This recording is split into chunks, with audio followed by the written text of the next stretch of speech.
I asked if I was on. Can you hear me now? Should we start over? All right. We got this, right? That's we, not I. You understand?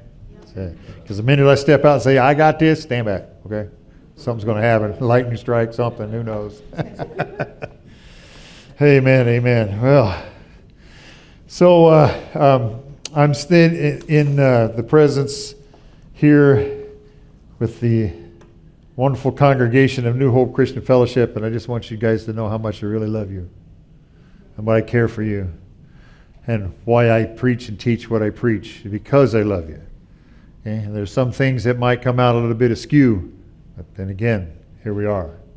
Okay, and I'm standing in for Joe Green because he has other things to attend to at this time, so I'm standing in for him today. So he was to give the message today, but anyway, I just want to say thank you again for being a part of this congregation, and today, once again, we're baptizing. We have 5 people to baptize today, praise God. And it's all Him, okay? All we are messengers, we're vessels. You know, we deliver the message, and God does the increase. Okay? It's nothing that I've said or do or anything of that nature. It's the message behind it all, okay? And but what I want to read something to you a little bit here from 1 Corinthians. But first of all, I want to finish off part of what Pastor Tom was talking, what read here.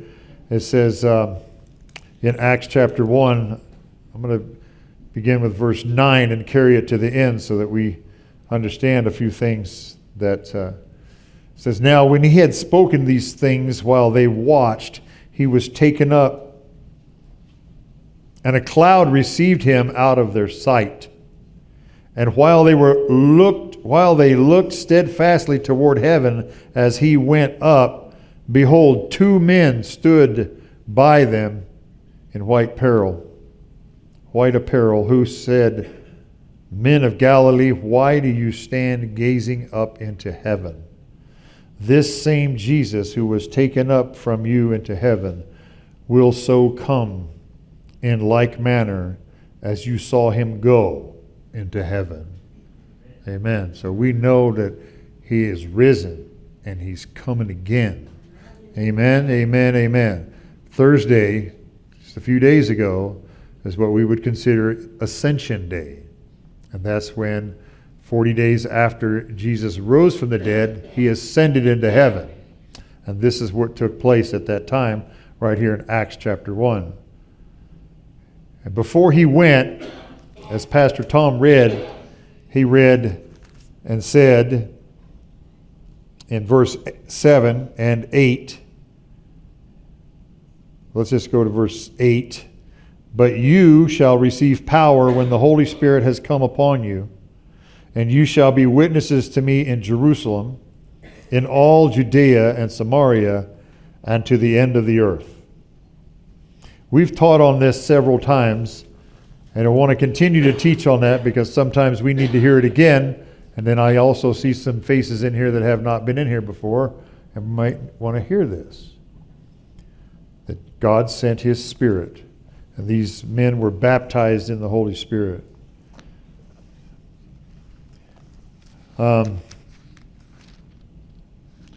We need to trust in the wisdom of God and not in our own wisdom, so that those words that are spoken by Jesus, that we would try to understand what he's talking about when he sends the Holy Spirit. And like any other place in the universe, the church is a real place with real people, with real problems, with real things that are going on in our lives.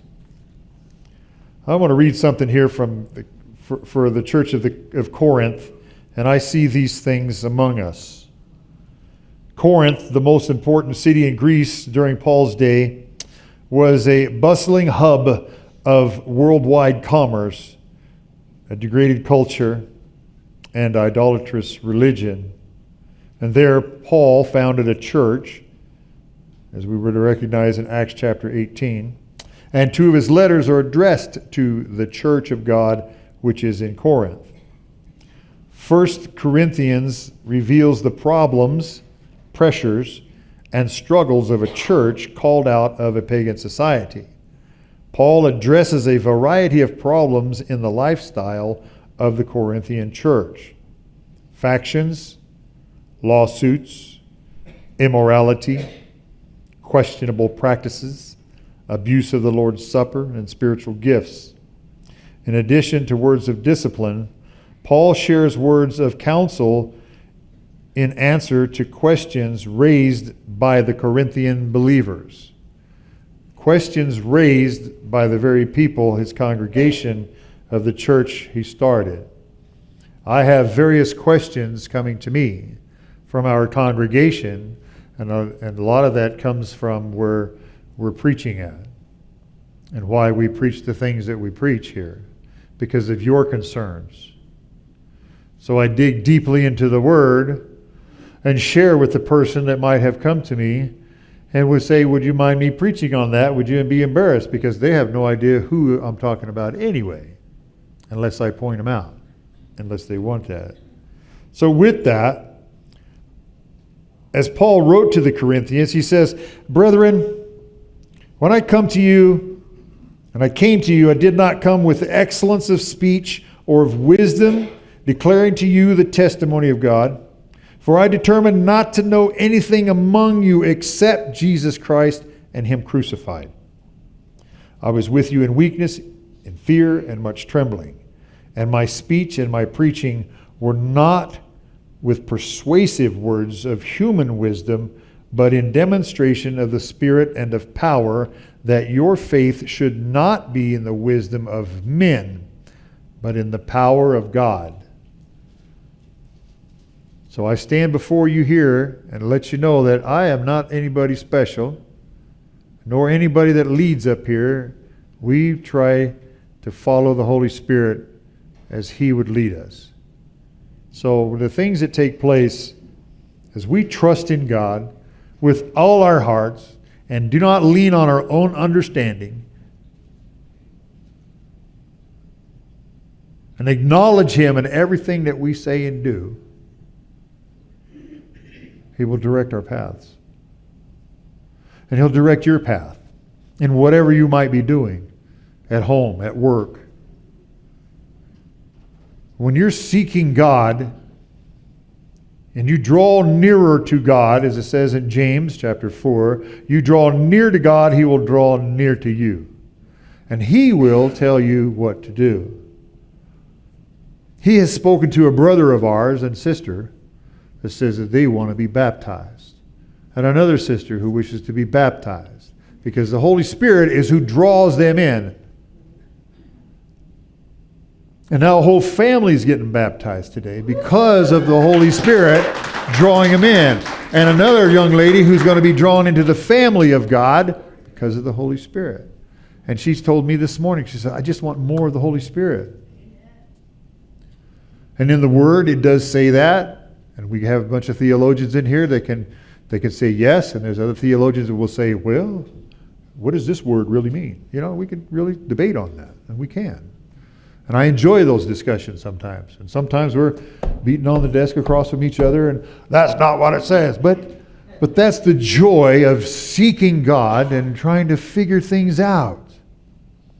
But then at the end of the day, we can hug each other, you know, clean out our coffee cup, and go our opposite direction. So it's not everything that I say that I try to get everybody around to my way of thinking. It don't happen that way.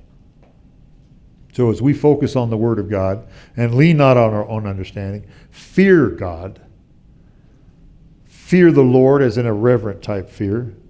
Again, that's in Proverbs chapter 3, verses 5 through 8. So as this comes together, and we have been teaching on Holy Spirit for the last few weeks because of this is what we're heading up to Pentecost next week. And Jesus made a promise to His disciples. And thereafter, He told His disciples to go do what He commanded them to do. And I made a demonstration about a full bottle of water up here, or a half bottle of water. I'm going to get my water right now. Okay?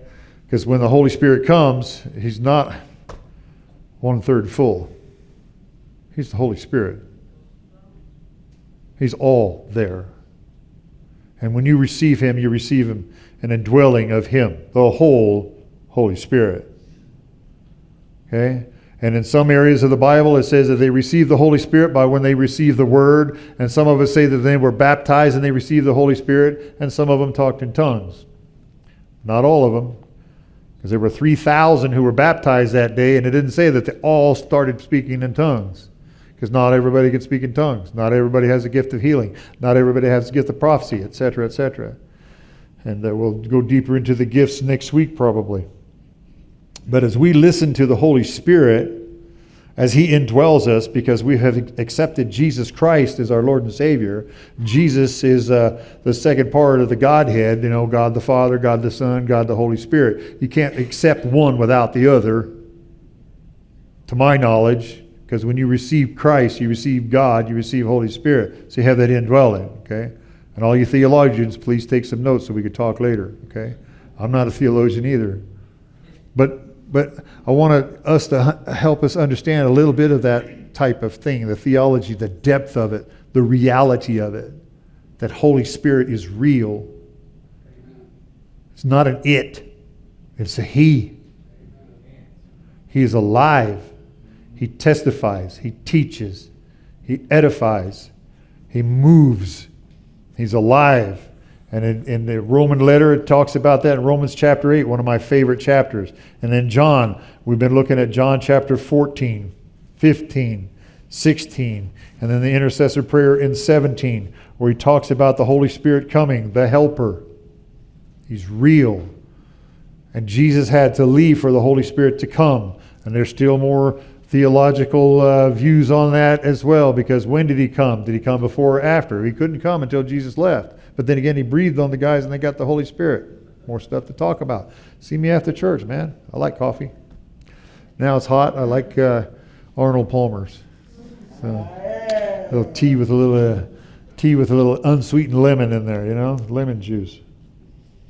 So when the Holy Spirit does come, as it says in John chapter 16, verse 13, it says, I like that sound. It didn't say that, but I like that sound because I hear pages turning. Little commercial. I like hearing pages turn. Okay, now some of us have the phone on the app. Those are nice. But if you get one of these, okay, just as I was doing this morning, and I heard my phone in the other room, and I was sitting down and reading my word, and I heard my little banjo go off in the other room, and I didn't get up to go see who texted me. Terry. Where is he? I saw him walk in the door earlier, so I know he's here. My brother loves to text me at like 4:45 a.m. We're both Marines, and we both get up early in the morning before the sunrise, and he knows it. Anyway, so it's the Holy Spirit, Jesus' words. However, when He, the Spirit of truth, has come, He will guide you into all truth. For He will not speak on His own authority, but whatever He hears, He will speak, and He will tell you things to come. Verse 14, He will glorify Me, for He will take of what is mine and declare it to you. And here's the Trinity right here, the triune God. And all things that the Father has are mine, Jesus. Therefore I said that He, the Spirit, will take of mine and give it to you. That's the Father, Son, and Holy Spirit all in one. The Holy Spirit all in one. And He, going back to Acts chapter 1, verse 8. And He says, by this Holy Spirit, when you receive this Holy Spirit, Acts chapter 1. Let me find it one more time. I know what it says, but I want to read it from the Word, so I do not deviate.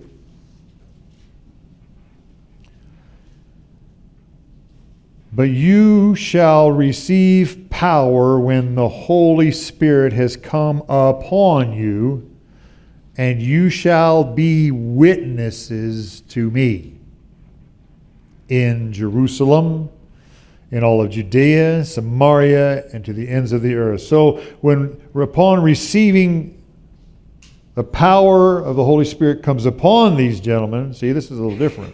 It's a little different from that indwelling of the Holy Spirit. Because when he comes upon you, you're engulfed in it. The translation for that, immersed, means baptism. Only he can baptize you with the Holy Spirit. Today we're going to baptize with water for the forgiveness of sins, or because of the forgiveness of sins, etc. If you play on the words there. So here we are gathered here with a nice warm tub. By the way, the water is fine. If anybody else want to get baptized, I got changes of clothes in both rooms and extra towels. So, no, Jody, you already did it. So the Holy Spirit comes within us, and we are to be a witness of that Holy Spirit that dwells in us. Because I know when I was filled with the Holy Spirit, and I'm going to ask you this, when you were filled with the Holy Spirit, didn't your life change? Didn't you toss things away that were like, that's not right. That doesn't feel right. That doesn't sound right. It doesn't look right. And we continually cleanse the things that have been a part of us that don't seem like they would line up with the will of God. They were our sins, Sins. What are sins? Anything that goes against the character of God, because God is all righteous. God is sinless. So, with that witness of the Holy Spirit, we are to be witnesses where? Jerusalem. So here they are in Jerusalem. That means in your own town right here. So we're to be witnesses with our people right in here, in this room, right next door, right across the street. Talked about that with the barking dog, not the dog, the people. So Jesus says to be a witness in Judea as well. Where's Judea? Judea is their neighbor, Judah. So Jacob, Judah, neighbor. Samaria, the ones you don't quite get along with. Possibility of your enemy. We're supposed to be a witness to them, because they can look at us and point those fingers at us and go, oh, you did that, you call yourself a Christian? Yeah. I've had that happen a few times. Then they started calling me Thumper because I hit them over the head with my Bible. So we are being witnesses even to those people that we don't really care for, or enemies. And he says, to the end of the earth. Concho. I love that. Right, is that the end of the earth, Concho? No. Heber, Overguard, all those are neighbors. Hey, yeah. Praise God.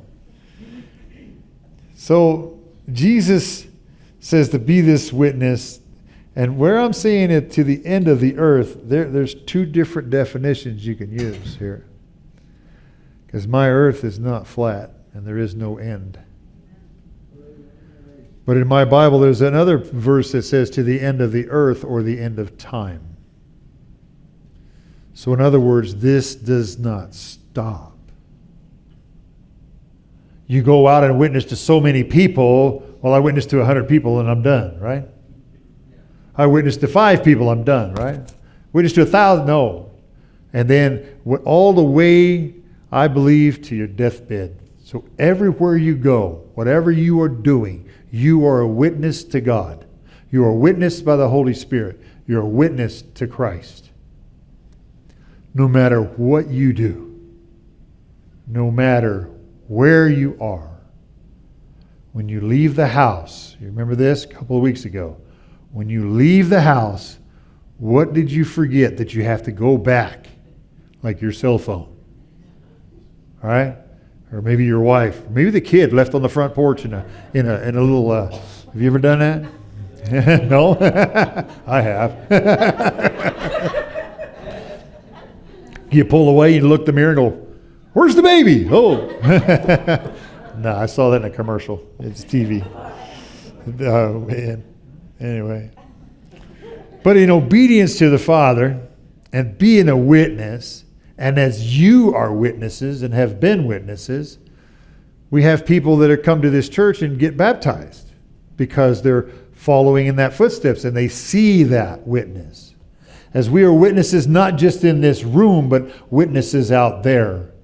What do you do in your spare time? Do you invite people over? Do you go visit them? Do you call them up? Do you say hi? That kind of thing? Do you discuss things? Do you argue about things and then still come together again, like I said earlier? We come to the point of we have disagreements and we can agree to disagree sometimes. But whatever we do not compromise on the Word of God. It's not a compromise. It's what the Word says. And the Word says, Jesus is Lord. Jesus is King of Kings. Jesus gave His Holy Spirit so that we can continue on what He started. And what He started took place in Mark chapter 1. He said His first words, and our Brother Terry has taught on this many times, repent, for the kingdom of God is at hand.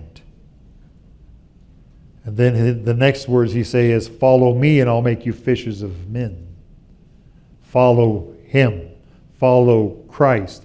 Now that He's gone, it's the Holy Spirit. So we let the Holy Spirit lead us as the Holy Spirit led Jesus into the wilderness, and He's never alone. Jesus was not alone as a man in the wilderness because the Holy Spirit was with Him and helped Him fight those battles.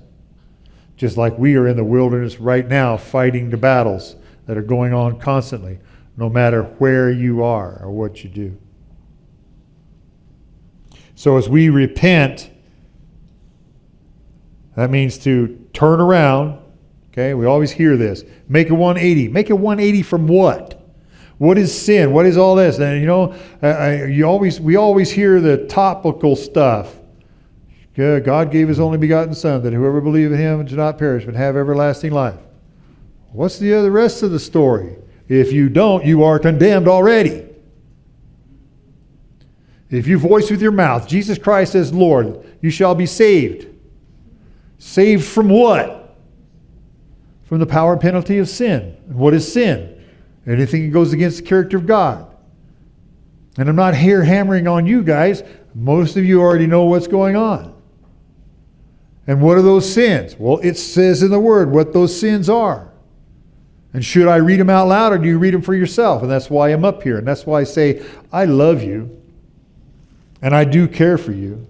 And these words are not mine, but from the Scriptures. And I beg that I read them because we should not be ashamed of the gospel and what it says. These words are true. Are they not? Are they not the infallible Word of God? Do you believe what it says on our bulletin, that the Word is from God, from the Holy Spirit?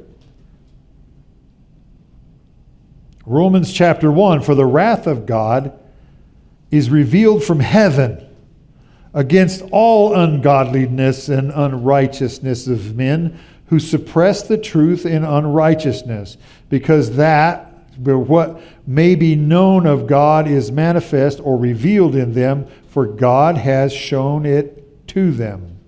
For since the creation of the world, His invisible attributes are clearly seen, being understood by the things that are made, even His eternal power and Godhead, so that they are without excuse.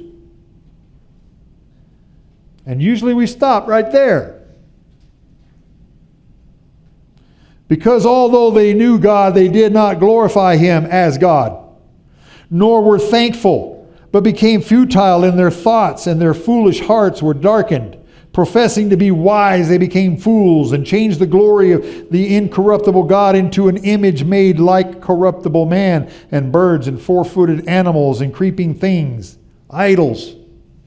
Therefore God has also gave them up to uncleanness in the lust of their hearts, to dishonor their bodies among themselves, who exchanged the truth of God for a lie, and worshipped and served the creature rather than the Creator, who is blessed forever. Amen. For this reason God gave them up to vile passions, for even their women exchanged the natural use for what is against nature.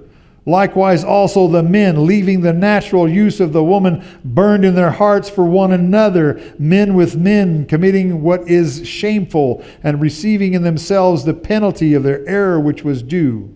And even as they did like to retain God in their knowledge, God gave them over to a debased mind to do the things which are not fitting, being filled with all unrighteousness, homosexuality, sexual immorality, wickedness, covetousness, maliciousness, full of envy, murder, strife, deceit, evil-mindedness. They are whisperers, backbiters, haters of God, violent, proud, boasters, inventors of evil things, and disobedient to parents, undiscerning, untrustworthy, unloving, unforgiving, unmerciful, who knowing the righteous judgment of God, that those who practice such things are deserving of death. It's not up there. I was hoping it was up there so you could say it. Death.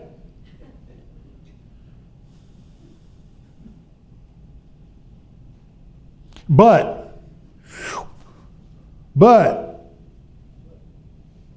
for the wrath of God is revealed from heaven against all ungodliness and unrighteousness of men who suppressed the truth and unrighteousness, because, I'm going to go to verse 16 now. For I am not ashamed of the gospel of Christ, for it is the power of God to salvation for everyone who believes, for the Jew first and also for the Gentile. I read that last because sometimes we read it first and forget. But all of those sins that I just said right there, when we are practicing any one of those and or beyond that, what we need to know is we go back to what the Word says, and that He is our salvation and forgives us of all of these sins if we turn to Him, repent. That's what that means. Repent from all these ungodly things that are going on. And it doesn't matter what day of the week or what hour of the day. Repent means to make that 180. So here I am in the world doing some of these things, if not all of these things. And God, the Holy Spirit, comes upon me and changes my mind. I repent and I turn and I face Christ. And I receive Him as my Lord and Savior. And His Holy Spirit comes within me and I change my ways and I become a new creation. Are we there yet? Or is He still working on us day by day? Every day of my life I'm being worked on. Because some of these things are in the back of my mind and I don't practice them, but they're there. You can't tell me they're not. Especially when you turn on the TV and you see stuff that you don't want to see. And then sometimes we linger before we change the channel. Sometimes we linger before we hit the car in front of us. We are not immune just because we're saved and I got the Holy Spirit. He's not something you can put on like your jacket or forget at home like your cell phone or forget on the shelf your Bible. So here today, and it's a joyful time. I see a lot of serious faces on here because this is coming from the Word.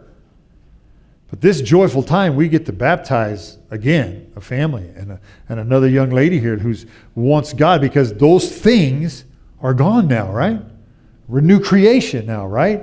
Because those things that I spoke of that came from the Word, I didn't came from me. No. Right here, I just read them to you.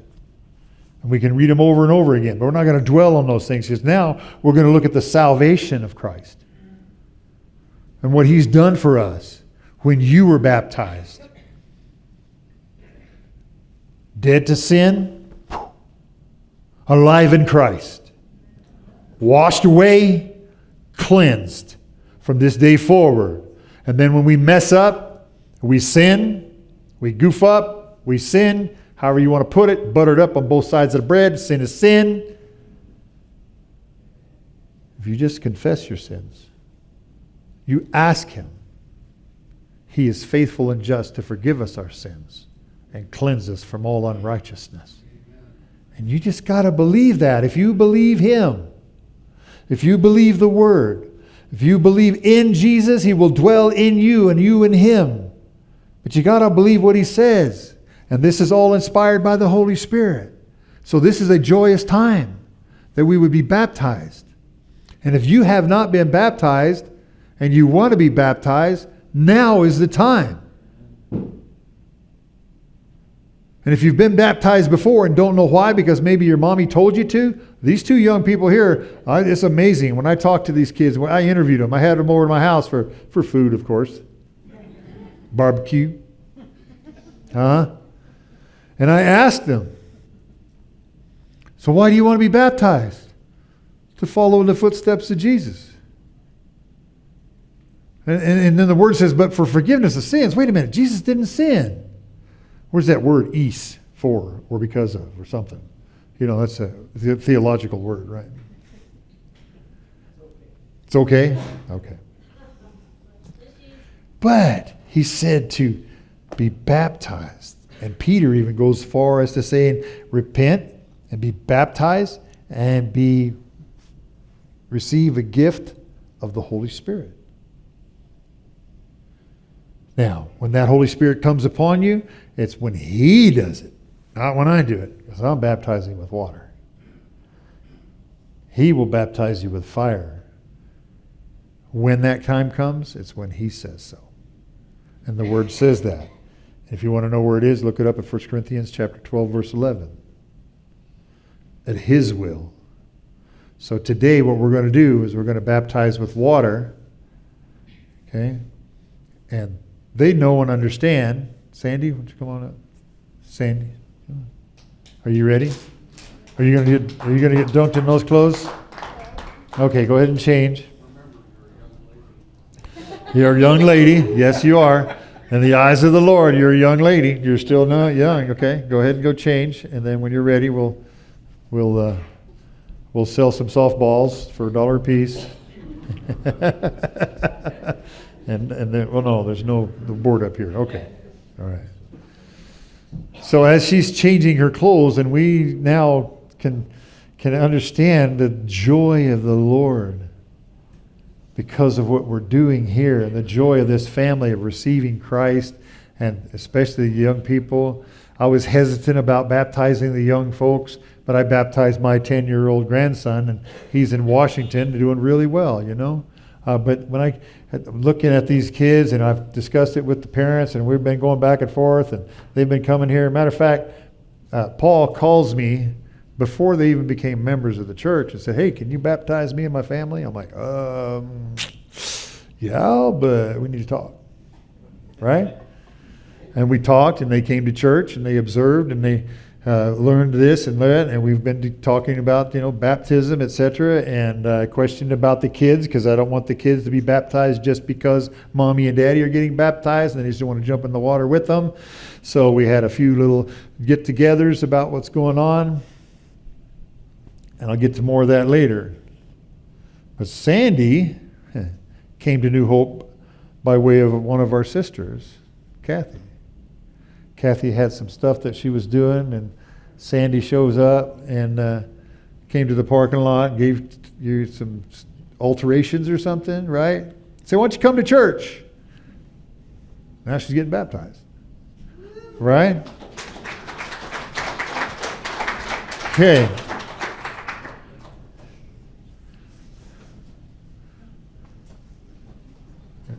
I'm going to lay this down up here so I don't get it all wet. Come on in. Come on in. Come on in. The water's fine. Oh, yeah. Feel that. Get the heater fixed. You almost want to grab some sunglasses and an iced tea, right?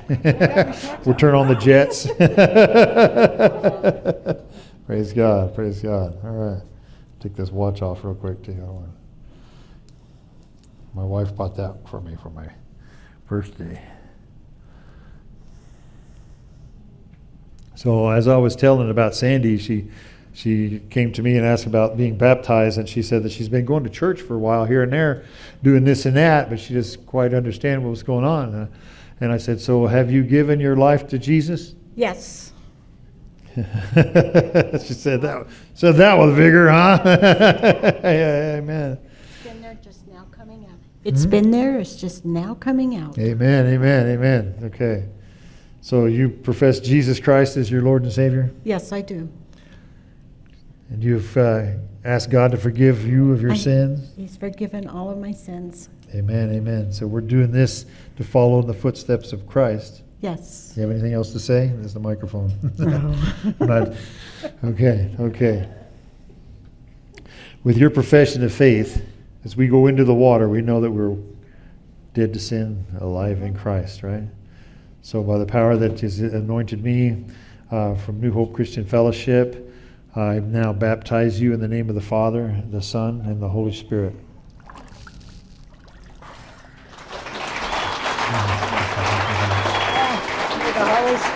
I want the Holy Spirit more now than ever. More now than ever. You ask Him. You know, in Luke chapter 11, verse 13, it says that we know how to give good gifts to our kids, but if we just ask the Father for the Holy Spirit, He will give them to you. Amen? Mm-hmm. You believe that? You believe that? I believe that. Okay. Amen. Come on up. You got a towel? Yeah, right here.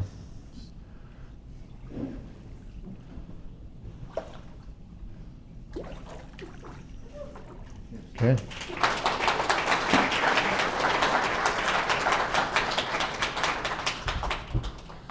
All right. Praise God. So, Easton, how you doing, buddy? Why don't you come on up, bro? I know we're going to do girls first, but she's changing, so we're going to swap it out and do the boys first, so you can go change in there, and then we do the girls so they can change in here, okay? You want to come up and help? Okay. You can stand on that side over there if you want. No, you're all right. Hey, you're all right. You can walk them down here. Yeah, you're good. Yeah.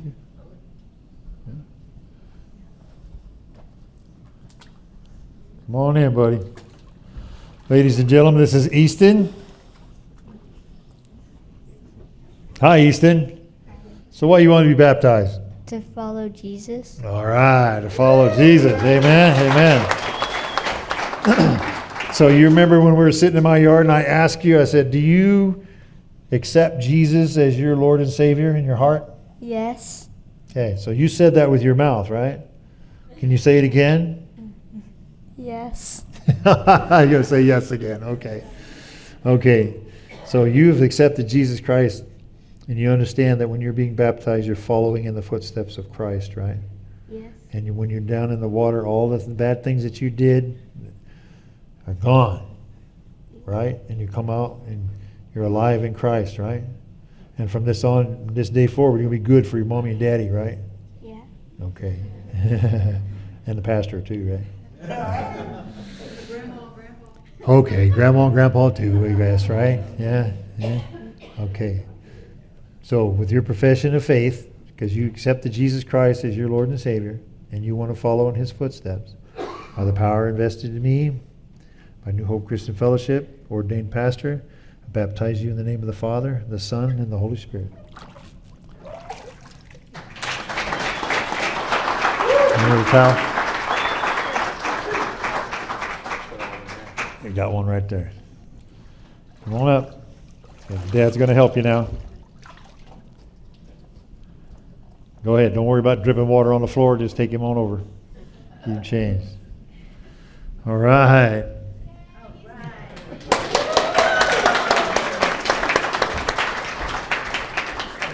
Okay, before you guys leave today, I got certificates we're going to get in the office there, and we'll sign them and maybe take some pictures later too, okay?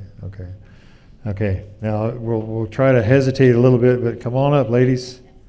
Okay, my mom's going to help with Kaylee.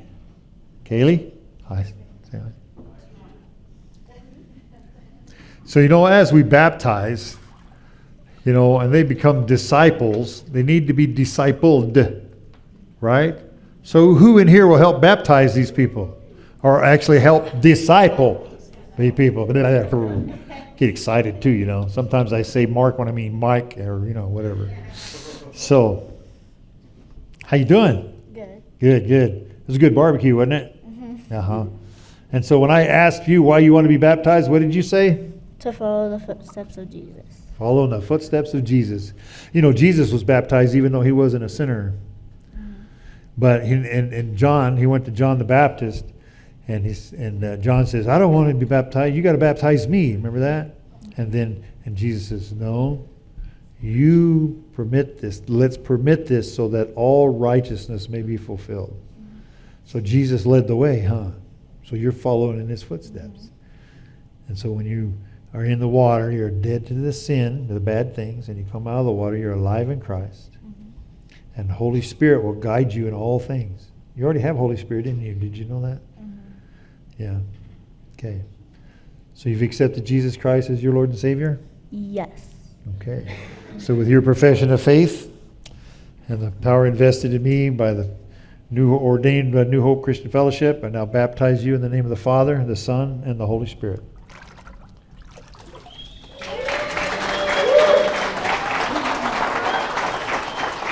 Mom.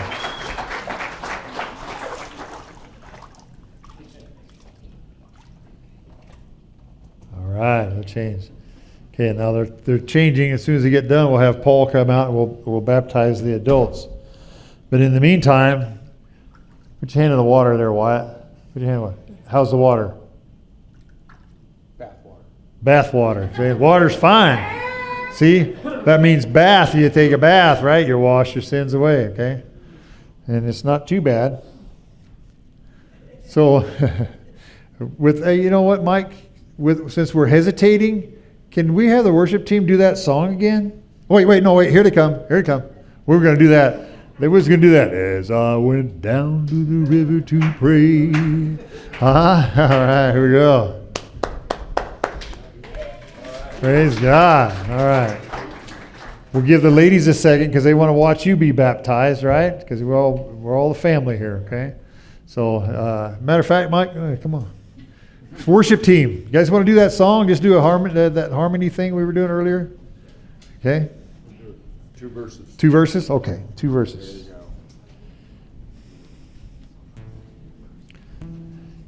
It's going to give us a D. All right. You're singing too? Oh, no. As I went down to the river to pray, studying about that good old way, and who shall wear the robe and crown, good Lord, show me the way. Oh, sisters, let's go down, come on down. Oh, sister, let's go down to the river to pray. As I went down to the river to pray, studying about that good old way, and who shall wear the starry crown, good Lord, show me the way. Oh, brother, let's go down, come on down. Oh, brother, let's go down to the river to pray. Amen. Who's first? Who's on first? Come on. Ladies first. All right. Crystal. This is Crystal, ladies and gentlemen. Okay. Oh, goodness. Yeah. Hope I don't overblow. You're all right. No, you're okay. Yeah. You're okay. Nice and warm, huh? Yeah. Sunglasses, iced tea, you ready? Let's take back, turn the jets on. So, Crystal, it's a pleasure to meet your acquaintance and become friends and part of our congregation, part of the family. And when we're baptizing you, we understand that you're not being baptized as a new Hopian, right? But into the kingdom of God, into his family, because that's what makes us a family, right? So, have you professed Jesus Christ as your Lord and Savior? Yes. You have anything you want to add? Jesus gave his life for me, and now I'm going to live my life for him. Amen, amen, amen, amen.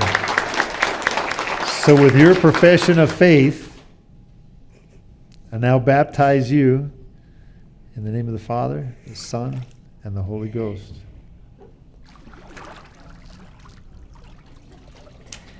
Amen, amen.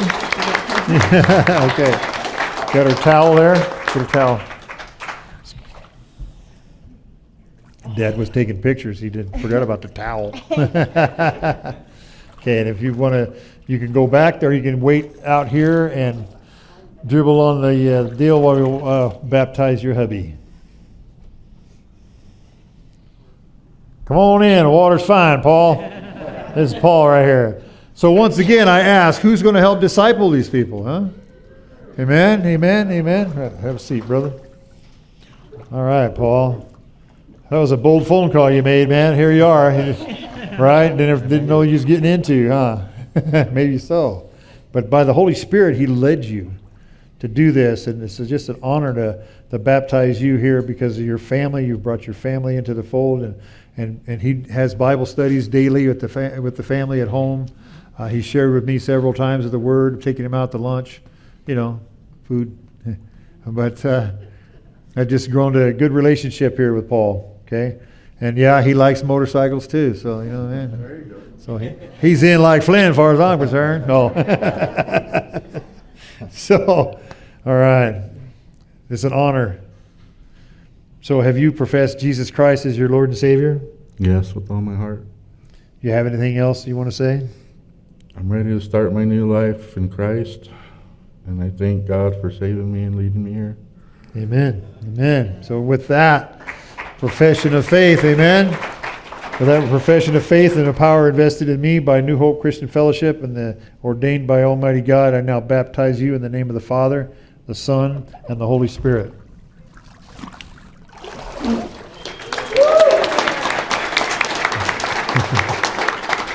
All right. Okay. You know what the Word says about the Holy Spirit, right? Remember we talked about that? But he gives the gift of the Holy Spirit. When you ask him, he comes to you on his time. So you ask him, he'll come to you. In Jesus' name, amen. Amen. Thank you.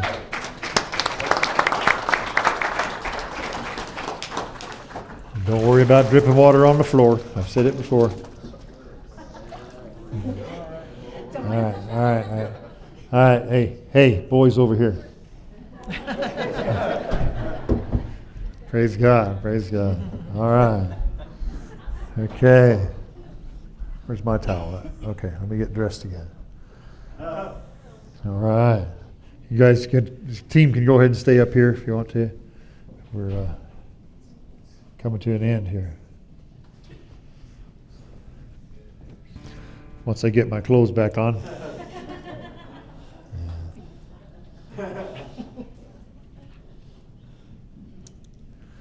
All right.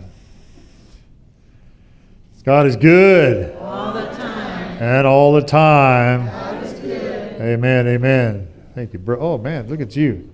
Gentlemen, you have to come to my house, bro. Amen. I'll get by you here, Mike.